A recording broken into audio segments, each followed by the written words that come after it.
AMD continue donc le déploiement de son architecture Zen et vient apporter une nouvelle pierre à l'édifice Ryzen, puisqu'on a le droit à la famille des Ryzen 3 composée de deux processeurs, dont le Ryzen 3 1300X que j'ai entre les mains. La philosophie est absolument identique par rapport à la famille des Ryzen 7 ou encore des Ryzen 5. AMD joue sur deux paramètres, le positionnement tarifaire, mais également l'équipement face à l'offre de chez Intel. Donc ici, face à la numérotation Ryzen 3, on est bien sûr directement confronté au Core i3 de chez Intel. Par contre, ici, AMD opte pour des puces à 4 cœurs physiques face à du 2 cœurs physiques chez Intel. Et je vous parlais tout à l'heure du tarif.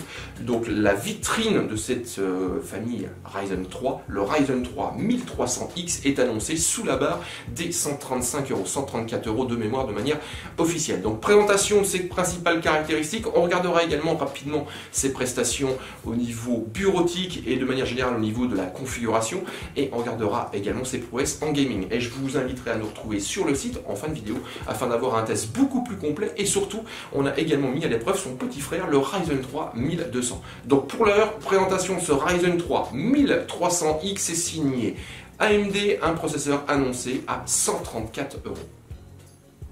Ce Ryzen 3 1300X fait donc partie de cette nouvelle famille des Ryzen 3. Il s'attaque à l'entrée de gamme et en particulier au Core i3 de chez Intel. Il s'agit donc de la vitrine de cette nouveauté Ryzen 3 avec un processeur au format AM4, s'exploitant donc sur des plateformes qu'on a découvert à l'occasion du lancement des Ryzen 7, et en particulier donc des cartes mères B350 ou encore X370. Je parle de ces deux chipsets puisqu'ils permettent d'exploiter son coefficient multiplicateur débloqué. Donc ça, c'est pour pouvoir faire mumuse sur les fréquences, et ça s'adresse principalement aux amateurs d'overclocking. Au niveau manipulation, juste une petite remarque, faites très attention, on récupère ici tout un ensemble de picots, donc allez pas les tordre avec un ongle ou alors les casser, puisque là ça devient catastrophique. Côté caractéristiques, on récupère un cache L3 de 8 MO, on récupère 512 kg de cache L2 par cœur, donc soit un total de 8 MO.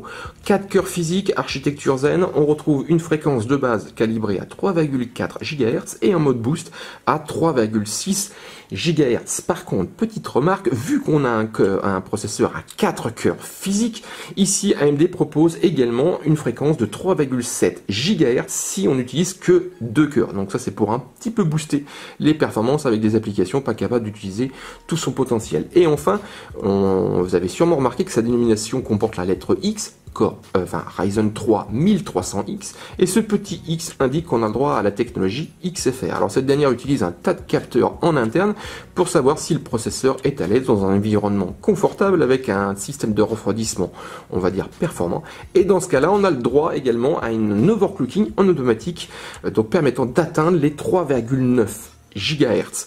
Et enfin, côté TDP, donc ça c'est l'enveloppe thermique, on retrouve un processeur annoncé avec un TDP de 65 watts. Au niveau bundle, il est livré avec un ventirad maison qu'on a déjà découvert ensemble, donc ça je vais juste poser le processeur.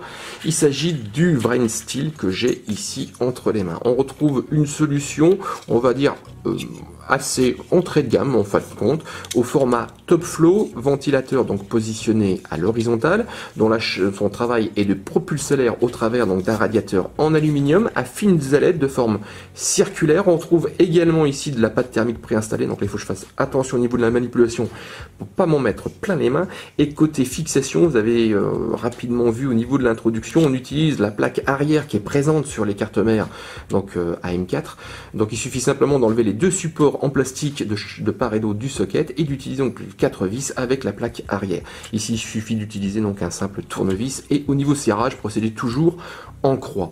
Côté performance, on a été assez surpris puisque AMD propose ici une solution relativement discrète. Au niveau de notre sonomètre, on a enregistré avec un processeur, donc un Ryzen 3 1300X à plein régime pendant plus de 10 minutes. Ici, des nuisances sonores ne dépassant pas les 36,5 dBA. Pour revenir donc à notre processeur, je vous parlais tout à l'heure en introduction qu'on allait évoquer rapidement ses prestations, donc ses performances. Ici, si on considère toute la plateforme, donc le processeur plus la carte mère B350 plus l'unité de stockage, la mémoire ou la carte graphique, sachant qu'on a utilisé les mêmes composants le plus possible avec une plateforme Core i3 équipé d'un Core i3 7350K. Ici, on a une augmentation des performances entre 8 et 9% par rapport à l'offre de chez Intel. Alors, je prends le Core i3 7350K parce qu'il s'agit du seul Core i3 avec un coefficient multiplicateur débloqué. Donc, du coup, on a ici, on va dire, une offre grosso modo concurrente à ce Ryzen 3 1300X. Par contre, chez Intel, on a un processeur à 2 cœurs physiques annoncé avec l'hyperthreading, donc soit 4 cœurs logique, tandis qu'ici on est sur du 4 cœurs physique sans technologie SMP. Enfin, donc si on part sur des applications massivement multithreadées, donc ça c'est de la création de contenu, c'est de l'encodage audio, alors là la différence se creuse très nettement avec face à ce Core i3 7350K avec une avance de 23%. Côté gaming, cette fois-ci, on a utilisé une carte graphique de chez AMD, une Radeon RX 480. Alors la plateforme de chez Intel équipée de ce Core i3 7350K conserve la main. Ça c'est un petit peu une marque de fabrique de chez Intel puisqu'on a à peu près les mêmes résultats avec la famille des Ryzen 7. Par contre la différence elle n'est pas très énorme, je vais même parler d'une différence qui est minime. Je vous invite à nous retrouver sur le site pour avoir plus de détails. Donc ici on s'est attaqué à plusieurs titres. On a pris du Full HD avec du Full Option et on obtient un framerate, donc un nombre d'images par seconde, de 61 sous le titre Frame Primal. On a du 59,2 avec Metro LL ou encore du 45,2 avec The Witcher 3. Donc ici, on a un processeur à la puissance nécessaire pour pouvoir répondre donc à du Full HD, Full Option avec ce type de carte graphique et ces titres donc précités. Au niveau overclocking, on a également fait plusieurs essais puisqu'on a un coefficient multiplicateur débloqué. Alors là, on a eu quelques petites difficultés à monter très haut. Par contre, on est arrivé à une fréquence stable, donc avec une plateforme totalement opérationnelle, avec aucun plantage.